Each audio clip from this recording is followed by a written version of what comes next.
Ladies and gentlemen, please take your seats. Our ceremony will begin in 1 minute. Please take your seats. Our ceremony will begin in 1 minute. Y'all got that?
Good morning, ladies and gentlemen. I'm Pete Crane, the Vice President of Education and Access here at the National World War II Museum, and it's my pleasure to welcome you to today's commemoration of Veterans Day, jointly hosted with the City of New Orleans and the Mayor's Military Advisory Committee, and made possible through the support of the Institute for Museum and Library Sciences. To begin today's program, please stand as the color guard from the New Orleans Maritime and Military Academy presents our nation's colors and the Victory Bells perform the national anthem.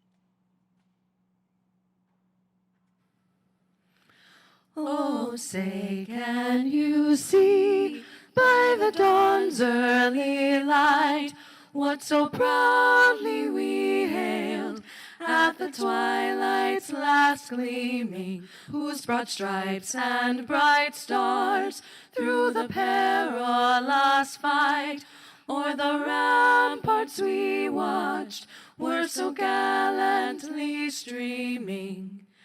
And the rocket's red glare, the bombs bursting in air, gave proof through the night that our flag was still there. Oh, say, does that star-spangled banner yet wave o'er the land of the free?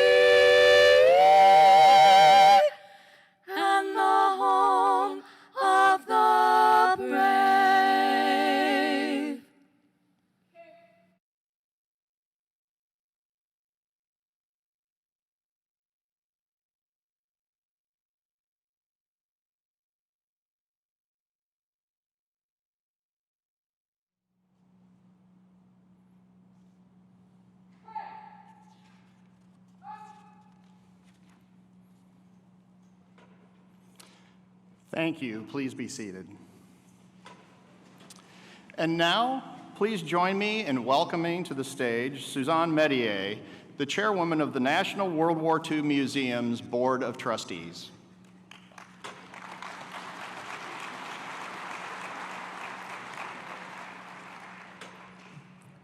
Good morning and welcome. We have a tremendous crowd with us today, and thank you all for joining us for a very, very special program. For those of you who have been to our programs before, you probably know or remember that we always begin by recognizing World War II veterans, Holocaust survivors, and homeland workers who are with us for this event. Today we are fortunate to be joined by 4 World War II veterans, and it is my great privilege to welcome you all to the museum. As I call your name, if you would please either wave from your seat or stand so that you can be recognized. Kenneth Carl Schubring, Sr., U.S. Army Air Corps.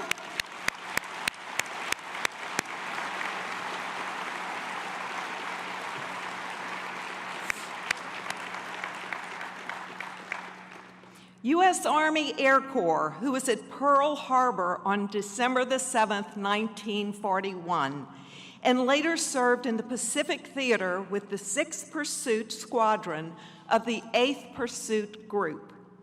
One more round of applause.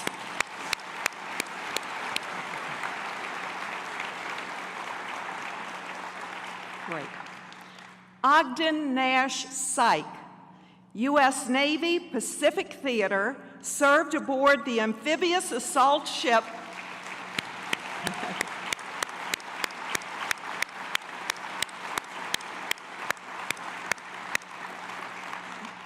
you know, we just can't applaud you all enough. So we'll stop as applaud when you'd like to.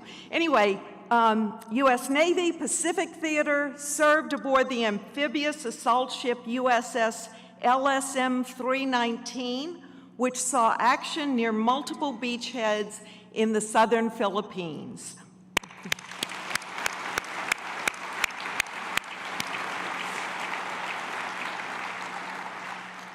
Sam Meyer, U.S. Army Air Corps, European Theater, 485th Fighter Squadron, 370th Fighter Group, 9th Air Force, and New Orleans' own Meyer the Hatter.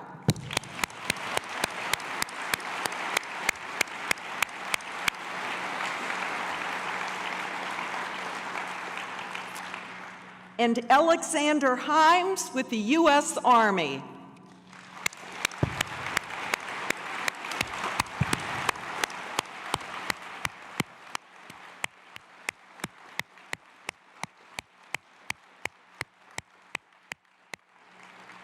Thank you. Wonderful. Thank you all for your service and sacrifice. It is an honor to pay tribute to you all each and every day here at the museum. So we really appreciate you being here. I'd also like to thank all veterans of any conflict, any active duty military service members who are also with us here today. So would you please stand or wave to be recognized?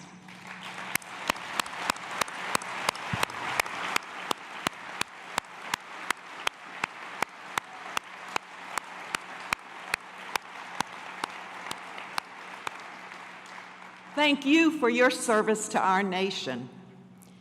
I'd like to also acknowledge the families of the men and women for the important role that they play in supporting you. So thank you as well for the sacrifices that you've made for that role.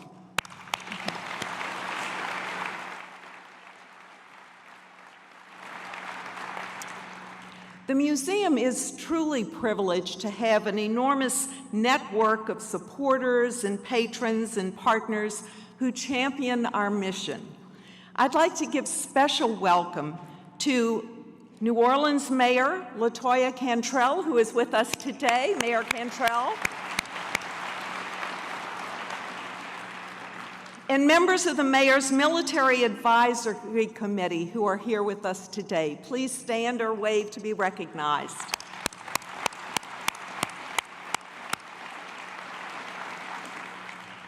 And I'd also like to say hello and welcome State Representative Charles Owen, as well as many local and state elected officials with us today. Please.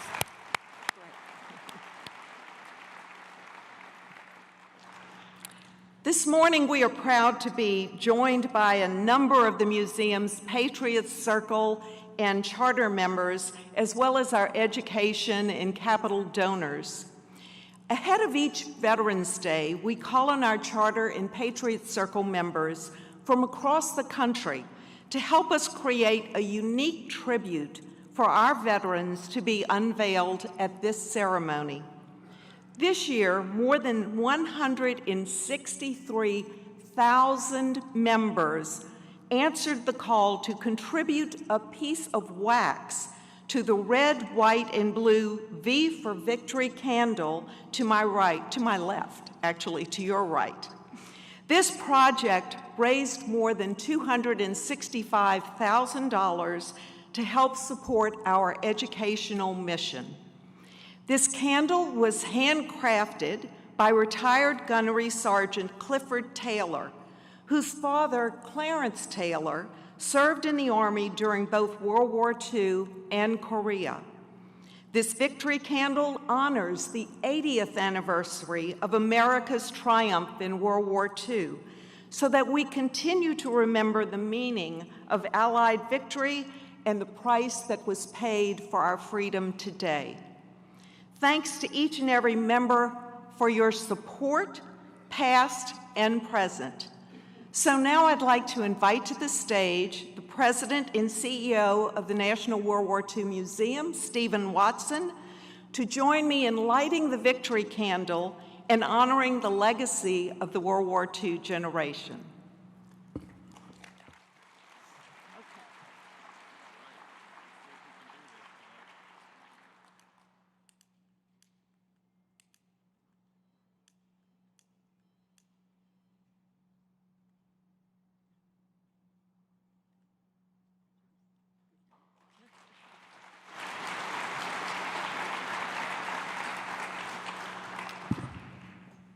They did have a fire extinguisher on standby, just in case. So, thank you, Suzanne, and thank you all for joining us on this important day for our nation. Of course, every day, but especially on Veterans Day, the National World War II Museum honors the men and women who have served our country and protected the freedoms we continue to enjoy. And you're here today, and I think you can see that reflected throughout this entire campus in our exhibits, where the personal stories of veterans remind us of the valor, the sacrifice that it took to defeat fascism. But I want to just spend a couple of minutes talking about what we do beyond our galleries, because we are really committed to supporting the military community. Of course, programs like today's Commemoration, but also through our Tickets for Troops and Blue Star Museums program that provides free admission to our campus and complimentary tickets to our entertainment shows. We host veterans' job fairs, promotion ceremonies, retirements. We host reunions, staff rides, leadership training programs for active military. And also, something we're incredibly proud of here at the National World War II Museum is a partnership with the Defense POW MIA Accounting Agency. Do you know that today there are still over 70,000 World War II veterans missing in action? And our country, to this day, is still committed to the mission of bringing these men home. And one of the most proud partnerships we have at the museum here is the historical support that we provide to DPAA to solve cases, to repatriate Americans, and give closures to families all across this country. So we are committed to our veterans, we are committed to the military, and we are going to continue to do more in service to you and your families. On that note, I'd like to especially encourage all of you to attend our Family and Military Appreciation Block Party this Saturday. Admission is free for all, thanks to the generosity of Peggy Floyd and her late husband, Timber. It's really their way of showing their appreciation for our military community. So I hope you will come back on Saturday with your families and tell your friends to come to the museum. So as many of you know, here in New Orleans, the roots of military service run deep. We are grateful, as Suzanne said, to the City of New Orleans and the Mayor's Military Advisory Committee for supporting our region's military installations and for their continued recognition of service through events like this one. And I am pleased to introduce our next speaker, retired Major General David Mize, Chairman of the Mayor's Military Advisory Committee. Major General Mize graduated from the U.S. Naval Academy at Annapolis, class of 1969. He had an active duty career spanning 34 years. Major General Mize previously served as commander of Marine Force Reserve here in New Orleans and as commanding general of Marine Corps Base Camp Lejeune, which won the award as the Corps' best base during his tenure in 2002. His personal decorations include the Defense Distinguished Service Medal, the Legion of Merit, the Bronze Star, 2 Navy Commendation Medals, and the Combat Action Ribbon. And I would also note he has been a dedicated supporter of this museum since day one. He had the incredibly big and important task of organizing the parade of World War II veterans when the National D-Day Museum opened 25 years ago.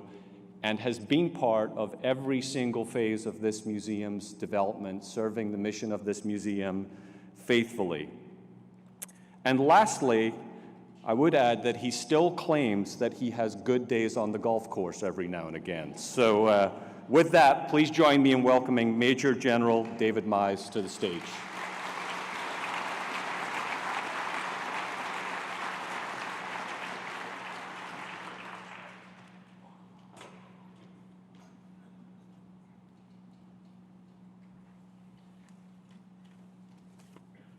Thank you, Stephen. It seems like he's still smarting a little bit about that money I took from him last time we were on the course. On behalf of the Mayor's Military Advisory Committee, I'd like to extend my welcome to all of you who are celebrating Veterans Day with us at this wonderful event that is co-hosted by the City and the National World War II Museum. I also want to send out greetings to the large audience that I cannot see, those of you who are streaming our event on the museum social media sites. It's exciting that we are now able to extend our reach and share our events with a lot of our more supporters around the region and even the country. I also want to again give our sincerest thanks to the National World War II Museum for continuing to be the best possible partner for veterans and military support groups.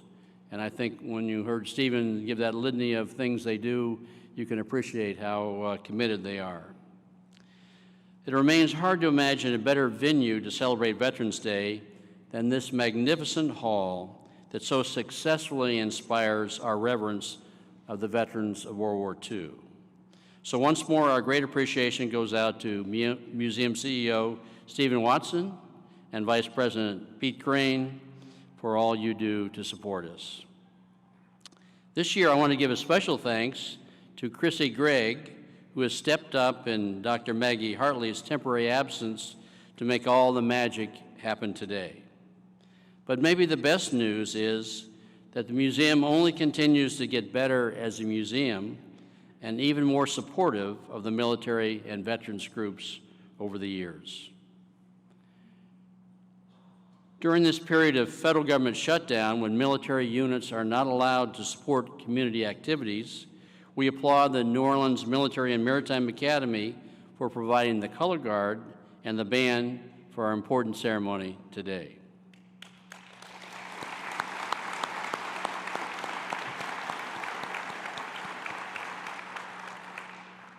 I also want to give my thanks to some other distinguished people who are taking the time to honor veterans with us today that Chairman Medier didn't cover. So Councilman Green, again, thanks so much for being with us. We also have Major General Clark and his wife with us today. He's the new Deputy Commander of Marine Forces Reserve and Marine Forces South. We also have with us the Commandant of the New Orleans Military and Maritime Academy, Colonel Schlafer and his wife.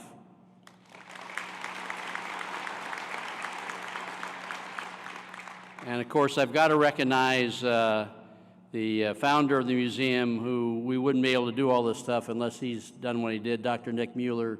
I'm not sure where you are, Nick. I saw you earlier. And again, thanks so much.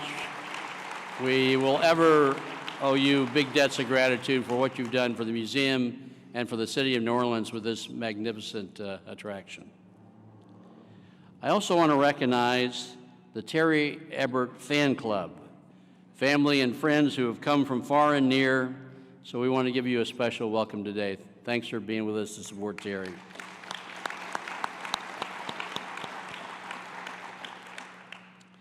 Let me talk about American veterans for a moment and look at what they have contributed to our country. We've always owed a great debt of gratitude to our veterans as you think about World War I, World War II, the Korean War, the Vietnam War, and the Cold War. But it's never been more important or appropriate to give our latest group of American veterans our love and support. Let's consider what this newly minted generation of veterans have done for us. They fought in Iraq and Afghanistan, Afghanistan was the longest war our country has ever engaged in, and that forever war was fought in some of the most rugged and inhospitable terrain in the world. They also had to operate in a culture that is so difficult for Westerners to understand. They fought in the worldwide war on terrorism, which has been going on in particular ferocity since the 9/11 attacks on the United States. This has pitted our military veterans against some of the most fanatical and vicious opponents in our history. The constant combat operations required over 30 years in Iraq and Afghanistan have led our veterans to being deployed to combat zones for 2, 3, 4, 5, and some even 6 and 7 times during their tenure in the military. Our country has a population of over 330 million. There are approximately 1.3 million people on active duty in the military. That means that only 0.4% of our nation are on active duty in the military at any given time. In other words, less than 1% of our citizens have been doing all the military lifting that our nation has required over the last 30-plus years. While it is challenging for the military member to keep going back to dangerous and austere places, often on short notice, it is just as hard for family members to endure these reoccurring periods of hardship, stress, and separation. And unfortunately, these hardships for veterans' families often have effects that carry on for a lifetime. So our veterans and their families have been bearing this difficult burden of America's wars and the fight against foreign terrorism almost alone. Other U.S. citizens have not been appreciably impacted by the difficult combat and extreme sacrifice that our veterans and their families have borne over the last 30-plus years. Our newest veterans have also provided invaluable aid to their countrymen as they have helped in hurricane rescues and community recovery, assisted in fighting wildfires out west, and provided key support during the COVID crisis by sending military medical personnel to overstretched hospitals, overseeing the national distribution of vaccines, and staffing mass vaccination sites. There's also a new and growing reason we need to support and venerate our veterans. In our all-volunteer American military, we only produce the armed forces we need if young people are willing and able to volunteer for the military and become veterans. As we look at the world landscape today, the threats to the United States have not been greater in a long time. Consider the capabilities and the intentions today of Russia, China, Iran, and North Korea. In the past, it was very common for our male population to have been in the military. In the American male population that is 75 years old or older today, 43% of them are veterans. In the male population of the age group of 18 to 34, only 3.1% are veterans. So other than hearing about the hardships and challenges from the military in the news, our younger population has little knowledge or direct role models for the military. In addition to the problem of most people not knowing about our military or having any direct connections, there's a big challenge with our current recruiting age population being able or qualified to go into our modern American Armed Forces. Of those people in the recruitable age group, 17 to 28 years old, only 27% of that population can qualify to enter the military. Yes, only 27% meet the standards to be able to join the armed forces due to criminal records, drug use, poor physical condition, or low mental test scores. 73% of our American youth cannot get into the U.S. military today, even if they want to. So the bottom line is that our veterans are not only some of the most service-oriented citizens, but also some of our best and brightest people. With all that in mind, it is easy to understand why we recognize veterans during a national holiday that is created in their honor. I have the privilege now of introducing our next distinguished speaker, the Mayor of New Orleans, LaToya Cantrell.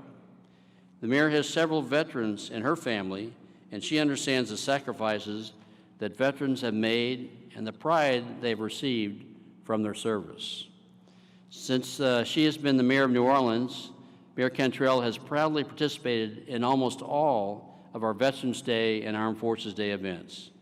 So we are really appreciative of all the time she takes to honor those with military service. That sends a great signal to the veterans and the military in our region about what a great partner she and the city of New Orleans are.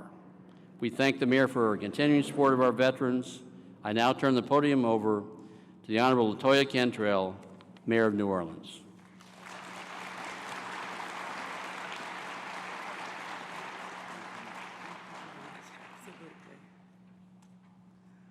Well, good morning. I don't know about you,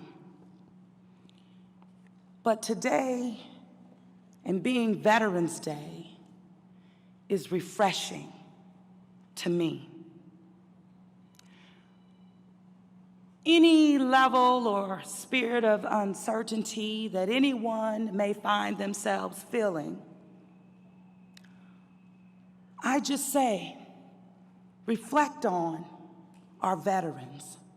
Reflect on the men and women who continue to be an inspiration and a true example of what courage looks like and feels like. Then when you answer that call to serve that's in your heart of hearts and in the root of your gut, it continues to again be the inspiration that we need today that will lead us into the future. I want to say thank you to all of our veterans who have answered that call and have made that sacrifice, because we're still grateful and standing on your spirit of humility right now. But you're also, again, continuing to be the inspiration for the next generation of leaders.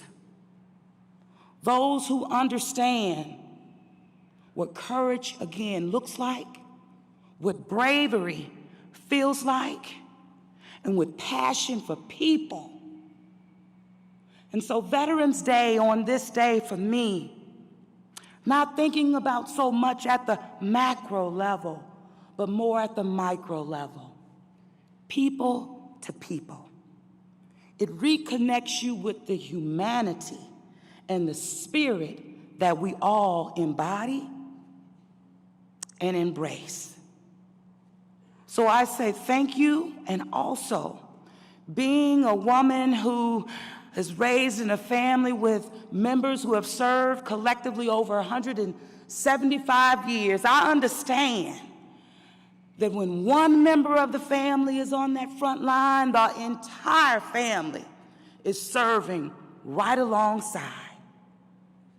The city of New Orleans, as you heard, and it's worth repeating, we're special because we have had the privilege of having right here in the city of New Orleans thousands of men and women who serve this community every single day. Collectively, thousands of hours in volunteer service that our people have benefited from. But even going deeper, being home to this world-class, and I say national, World War II museum that brings in millions of visitors to this city every year just to get a taste in the feel and the spirit and the love of, again, what humanity looks like and what it feels like. I've also had the opportunity, yes, I'm the mayor of the city of New Orleans and came through this from community organizing and grassroots leadership after Katrina, and serving on the New Orleans City Council, and finding myself as mayor, never having an inspiration for it, but I'm here. But when I took on the challenge, understand this, I knew I needed to have some brave men and women who are veterans right there with me. And so as I stand here this morning, I'm looking out now. We're going to recognize Colonel Ebert. Thank you, sir. Colonel, I love you. And I'm also looking at my CAO, Joe Threat. Both men started this journey with me a little over 7 years ago. Colonel said, I'm gonna give you a year, Mayor. It ended up being a term. Joe started off as project delivery, then infrastructure, and now CAO, always standing up for what's right in this city. So we're going to recognize Colonel on today. But I just had to take a moment again to say thank you. And to your beautiful family, thank you so much for your service as well. Colonel and Joe have been with me in this city through over 30 different emergencies, crises, and so many to name. And one little story before I be quiet. We experienced a hurricane. It was called Hurricane Ida a couple years ago. I think it was 2021. And during Hurricane Ida, it came as the force, really, of Hurricane Katrina, and on the same day, actually. It wiped out our electric grid. We lost electricity. I mean, City Hall needs a lot of love still right now. We had a fire in the elevator. I mean, we didn't have electricity for over 9 days. Well, the EOC is on the 9th floor, where Colonel Ebert's office was. Every single day, countless times a day, no electricity. We all using those stairs, but who was our leader demonstrating that? Colonel Ebert. And my daughter, who was 14 at the time, she said, now listen, Colonel is going up left and right, back and forth. How is he doing it? If Colonel can do it, anybody working for the city of New Orleans can do it. So there we were, following the leader. God bless you. God bless all of you. God bless, of course, the city of New Orleans, the state of Louisiana. But may the Almighty bless the land of the free, the land of the brave, the United States of America. Happy Veterans Day.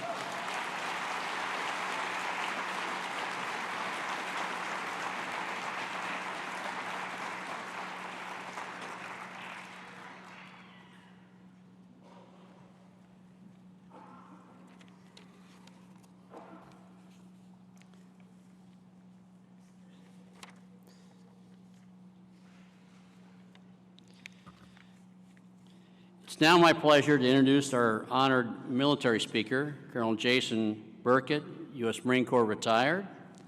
I particularly appreciate Colonel Burkett agreeing to be our speaker as he was recruited on short notice. We had scheduled Captain Drew McGinley, U.S. Navy, commanding officer of the Naval Air Station Joint Reserve Base, New Orleans, as our speaker, but because of the federal government shutdown, he was not allowed to participate in community activities.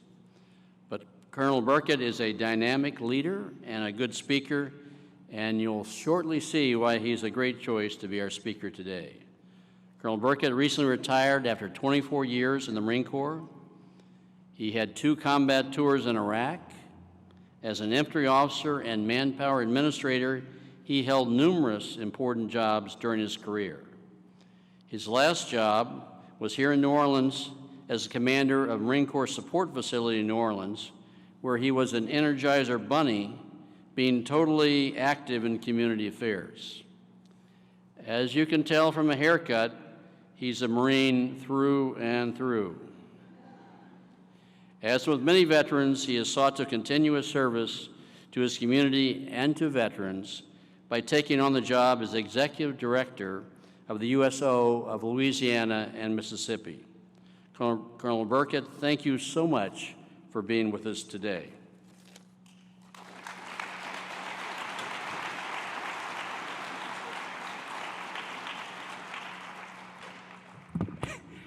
I'm pretty sure a two-star retired general just called me an Energizer bunny. And I'm also pretty sure that I like it, so I'll take that. Good morning, ladies and gentlemen. So looking out in this crowd, I know I've got some Marines out there. I know I've got some Marines. Let me hear you if you're a Marine. They're a little more calm today than they normally would be, and that is because yesterday was the 250th birthday of our Marine Corps.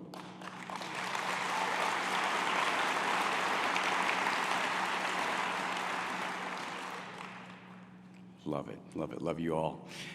Okay, so Madam Mayor, thank you for being with us this morning. Thank you for your comments. Remind me never to follow behind you again as a speaker. But thank you, ma'am, for your sustained support of our region's service members, myself included, throughout your time in office. Thank you, ma'am.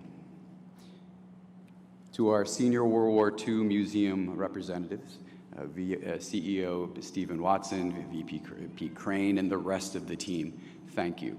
Thank you for once again hosting this important remembrance here in this world-class facility, as was mentioned before. Also, thank you for being the bedrock upon which our regional leadership, military leadership committee is founded. Additionally, thank you for your tremendous support of our planning and preparations for this upcoming Fleet Week and Sail 250 festivities, which will be taking place in May. General Mize, sir, thank you for the warm welcome. Thank you for the new Energizer Bunny moniker. I'll wear that with pride. And sir, thank you for your decades of sustained support to our men and women who wear the cloth of this nation. For this audience, I'll be honest with you. When General Mize reached out to me recently and asked if I'd be willing to step in as the senior military speaker, immediately in my mind, several reasons why not came up. Schedule conflicts, workload, time to write a speech. But then in the back of my mind, this little voice crept in and said, Jason, don't forget, this is an opportunity for service. And service is important. Service is paramount. So here I am. I'm thankful for that voice, and I'm thankful for this opportunity to spend time with you all today. My goal with my brief comments this morning is simple. I want to plant the seed for that same voice of service in each of your minds. And for those of you who already have that voice in the back of your mind, I want to make it louder. I want to make it more compelling. Standing here today in the National World War II Museum, we are literally surrounded by thousands of stories of ordinary Americans who did extraordinary things. This is hallowed ground, a living testament to the courage that has defined every generation of American service. And on this Veterans Day, I'd like to remind us of a simple truth. That being, you don't have to wear a uniform to serve others. 107 years ago today, at the 11th hour of the 11th day of the 11th month, the guns of war of World War I fell silent. And that silence gave birth to Armistice Day. And over the years, Armistice Days transitioned to what we recognize today as Veterans Day. But that Armistice Day was a moment to remember, a peace hard won, and sacrifice dearly paid. Today we recognize our veterans from every branch who served in every conflict and in every era. Generation after generation of American patriots have fought different battles on different wars, on different lands, for different causes. But the most fundamental element remains consistent, that being that it's the same heart, the same blood, the same sacrifice across the generations. And for nearly 85 years, your USO, the organization I represent, has served alongside our men and women in uniform, from the beaches of Normandy to those battlefields that General Mize identified in Iraq and Afghanistan, to the aircraft carriers today, steam away from shores, reminding every service member that America never forgets her own. And that spirit of connection, standing beside those who serve, is one of the fundamental ways we honor their service. When the time comes and service members take off their uniform, they fold it and put it and their medals away, our veterans' call to service doesn't end. They continue serving as teachers, shaping the next generation, as first responders, answering new calls, as mentors, business owners, and community leaders. Their oath to defend evolves to a promise to build. This year, our city honors a man who personifies that evolved, lifelong spirit. Colonel Terry Ebert, United States Marine Corps, retired. Colonel Ebert, it is an honor and a privilege to share on this day with you. Colonel Ebert is a Marine, he is a warrior, and he's a patriot. But above all, he is a servant leader. His record of courage in combat is truly remarkable. His valor in Vietnam earned him the honor of the Navy Cross, Bronze Star, Purple Hearts, measures of a Marine forged and proven in battle. Following his retirement, though, Colonel Ebert went on to perform decades of continued leadership and service here at home in New Orleans, service that was equally as distinguished as his time in uniform, if not more so. His actions repeatedly demonstrated that service is not a chapter in life, it's a way of life. In a moment, we'll have an opportunity to view a video that delves into Colonel Ebert's tremendous life of spirit and service, his unquenchable drive to serve others, service beyond self, service beyond the uniform. Veterans Day is not only about recognizing those who served, it's about what we do with the freedom that their sacrifice purchased for us. Service takes many forms. It's the teacher who stays late to help a struggling student. It's the neighbor who checks on the veteran down the road. And it's the volunteer who lifts a hand instead of pointing a finger. Each act, however seemingly small, becomes a thread in that same fabric that's held our nation together for 250 years. As President Truman once said, our debt to the heroic men and the valiant women in the service of our country can never be repaid. That's a sentiment that I wholeheartedly agree with. During my 24 years of service in the Marine Corps, I personally and repeatedly witnessed the tremendous price that's paid for the freedoms that are all too often taken for granted here in our country. Our debt to them can never be repaid, but it can be honored by how we live and how we serve others. Here, within these walls, echoes the voices of the greatest generation. Men and women who stood unwavering when the world's freedom hung in the balance. Outside of these walls, in the neighborhoods, workplaces, community organizations, and homes, live the veterans who carry that same torch today. And now, 20 years after a different storm tested this city, New Orleans, like a phoenix from the ashes, still rises. And it's because of that same spirit of service.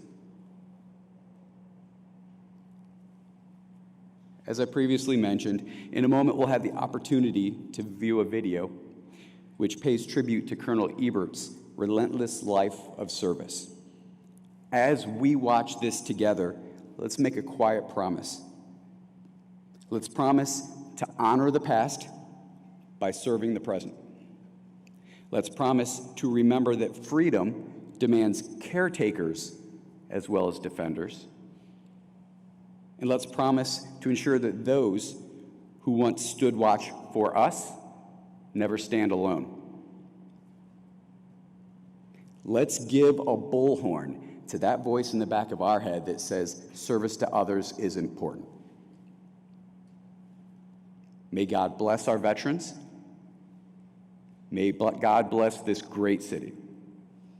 And may God bless these United States of America. Thank you.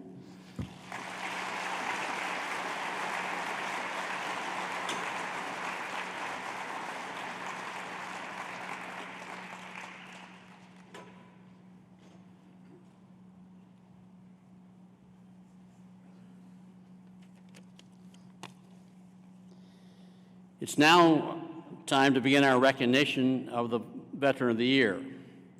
Let me take a moment to talk about the award itself. On Veterans Day, probably the conventional wisdom of most people is that they are thanking and paying tribute for what the individual did while they were on active duty in the military. The actual reality, I think, is and should be that we appreciate veterans for the totality of their contributions to our country. During their time on active duty, service people get instilled with many values and traits, among them leadership, self-discipline, mission accomplishment, teamwork, initiative, and a love of country. In their challenging military service, through their hard work and sacrifice, most pick up a small piece of ownership in the country they've been serving to protect.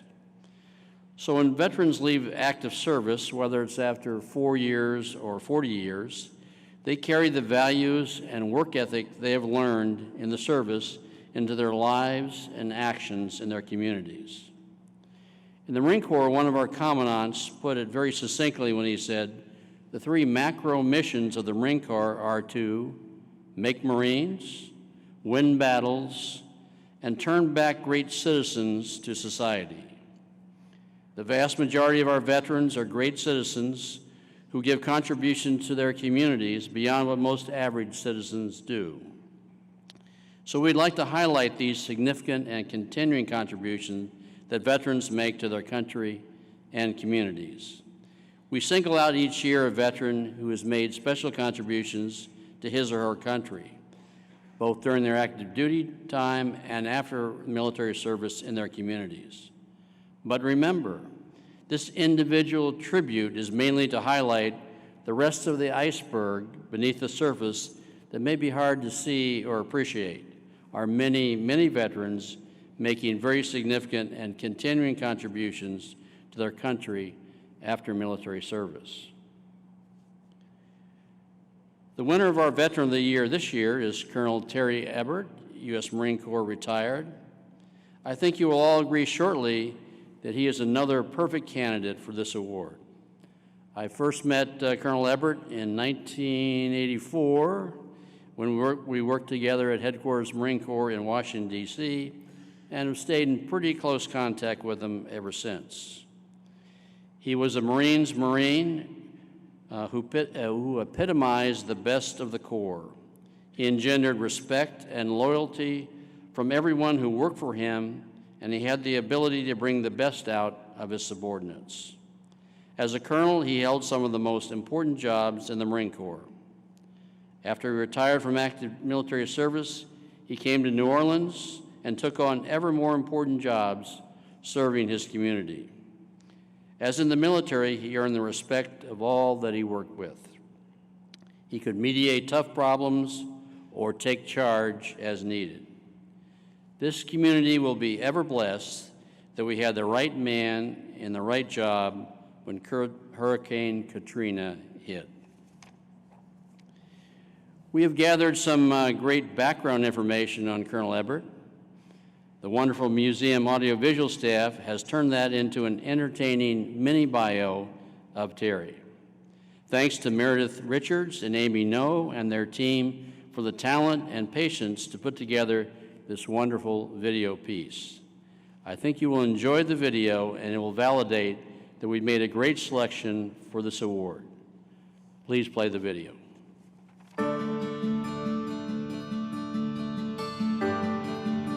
In 1942, Terry Ebert was born in the small town of Belvidere, Illinois, the son of a teacher and football coach. As a student, Ebert excelled in sports and was a varsity wrestler at Southern Illinois University. Growing up in America's post-war years, Ebert was inspired by the service of World War II veterans, including his uncle, who was a Marine.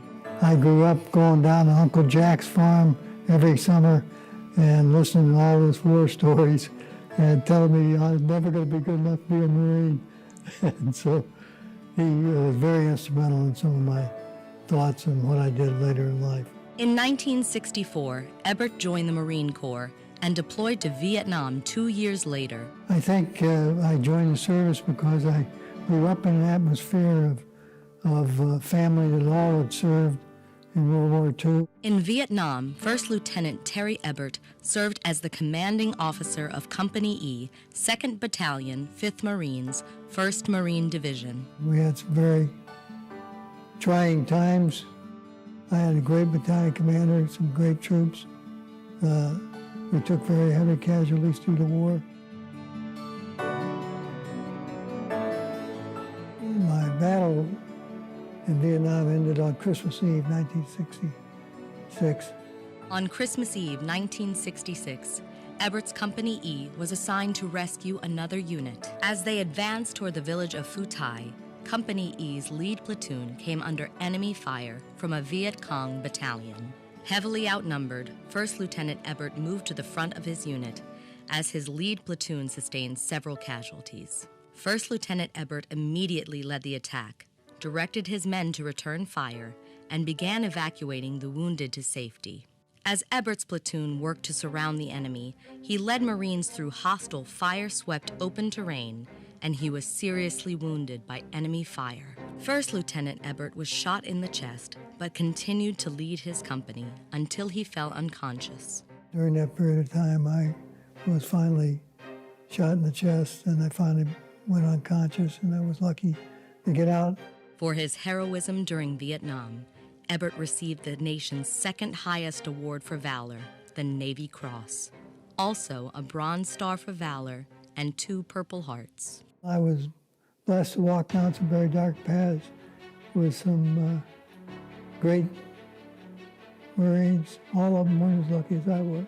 Colonel Ebert went on to have a distinguished 25-year career in the Marine Corps. He was a trusted advisor to the Commandant and was commanding officer of the Basic School, where all newly commissioned officers are taught and inspired to be leaders. After retiring from the Marines, Ebert moved to New Orleans and became a leader in public safety. He helped establish the New Orleans Police and Justice Foundation, a nonprofit dedicated to strengthening the police department. The Police Foundation hired Jack Maple, a renowned public safety expert, to work with Terry Ebert to do plans for the security of New Orleans. After working with Colonel Ebert, Jack said of Terry, he's a true leader who doesn't say charge, but rather says, follow me.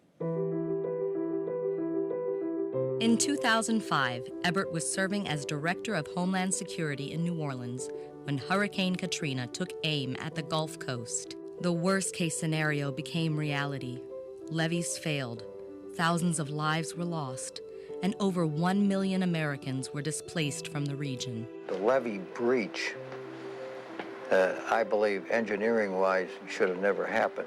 In the aftermath of the storm, Colonel Ebert stayed on duty 24/7 at Emergency Command Center, leading a complex rescue, recovery, and evacuation plan across 2 states, 8 parishes, and agencies including the Coast Guard, 82nd Airborne, FEMA, and New Orleans Police. Colonel Ebert was so instrumental in the recovery of the city after Hurricane Katrina that noted historian Douglas Brinkley, who wrote the definitive book about the aftermath of Hurricane Katrina, said of Colonel Ebert that he was a true leader and he was the one that was really in charge of the city after the storm.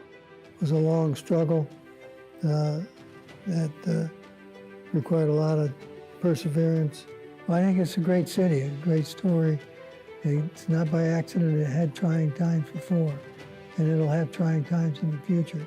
In 2006, the National World War II Museum recognized Colonel Ebert with the American Spirit Medallion, presented to him by General Colin Powell, and the Coast Guard presented its Distinguished Public Service Award to Colonel Ebert for unwavering dedication to the people of Louisiana.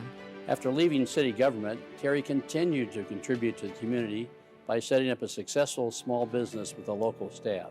In 2018, the city needed him again, and Colonel Ebert accepted the call and returned as Director of Homeland Security. Colonel Ebert continued to make a lasting impact on his community, this time through education, establishing a groundbreaking school, the New Orleans Military and Maritime Academy, with over 1,000 cadets in 8th to 12th grade. The New Orleans Military Maritime Academy, or NOMA, is a unique public charter school serving students grades 8 through 12 from across New Orleans and the surrounding areas. With over 1,000 cadets, NOMA is home to the largest Marine Corps JROTC unit in the nation and is consistently ranked as one of the top schools in the area. Colonel Ebert is the man that brought this academy into existence, and as president of the NOMA Board of Trustees, Colonel Terry Ebert has brought a lifetime of leadership, courage, and public service to a mission that I think aligns perfectly with his values. His steady guidance, deep understanding of military discipline, civic responsibility, and servant leadership have profoundly shaped the culture and vision of our academy.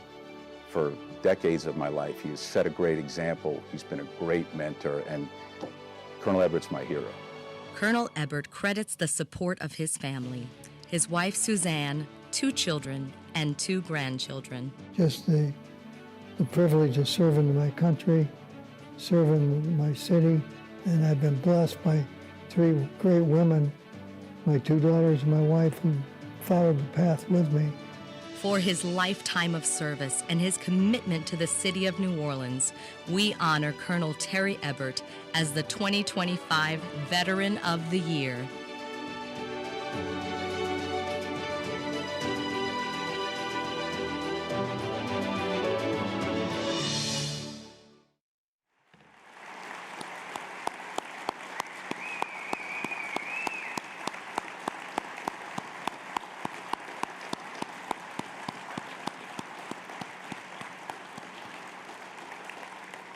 Mayor Cantrell and Colonel Ebert, would you join me on the stage for the presentation of the award?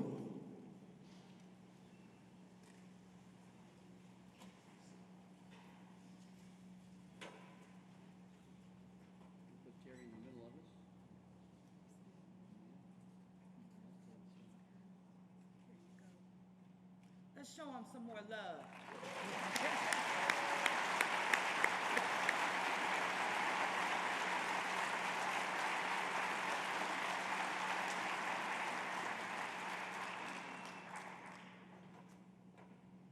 First of all, I want to thank the museum and the city of New Orleans for this great privilege and honor. 250 years of veterans will follow us, just like we've preceded those that have come before us. This is a great honor to me, but as I reflect back, as the script showed, I've been supported by a family that's sitting down here in the front row through good times and bad times, but all the time. And that made a difference in my life and makes a difference as I look forward to continuing to be active in the community until I can no longer do so. I sort of look at my lessons that I learned along the road, and one thing that always stuck out to me was a lesson that I learned that I had the opportunity at the basic school with each lieutenant to tell my story, and at the end, we always drank beer the day before they graduated, and I wanted to leave them after 26 weeks with something they could remember And so what I tried to do was keep it simple, and that was take care of your troops. Without those troops, you're nothing. When you do that, you have to lead from the front, which means that you can't order a Marine to die for their country. You can only ask them to follow you. And if you got a problem about looking back to see if they're behind you, you better get another job quick. You're in the wrong business. But I think that goes down to one of the core things that makes a difference, and it makes a difference in today's world where we're struggling in our nation with the utilization of military, public service officers, public agencies at the state, federal, and local level, the difficulty of working together.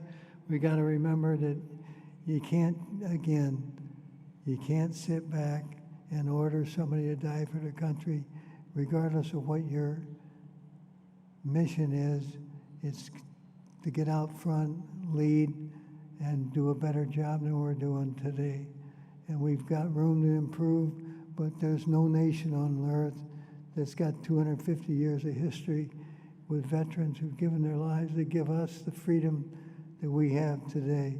So again, I want to thank everybody who took their time coming out on Veterans Day.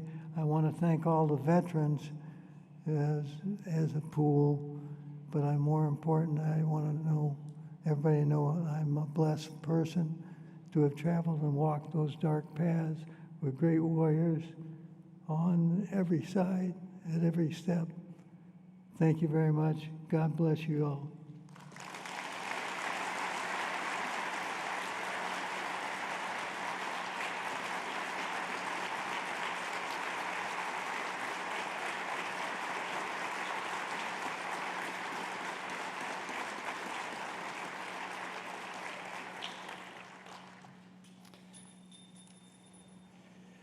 So there's a saying that says, there stands a Marine. My Marine buddies would always tell me it only takes one. But I'll change that a little bit in that not only there stands a Marine, there stands a leader, there stands a veteran. Congratulations, Colonel Everett.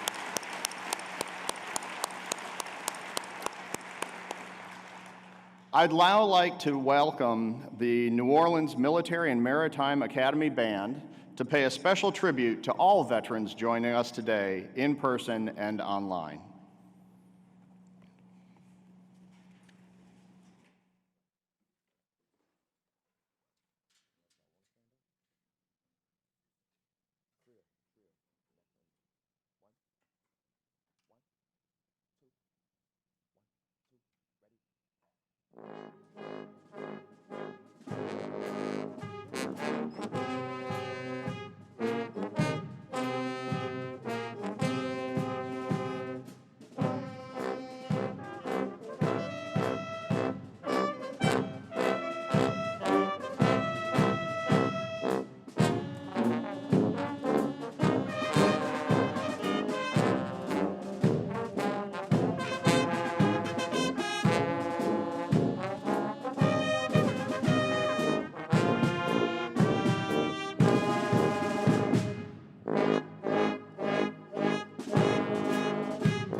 Thank you, New Orleans Military and Maritime Academy Band. We're thankful for your commitment to honoring our veterans at events, not only today, but throughout the year. Thank you.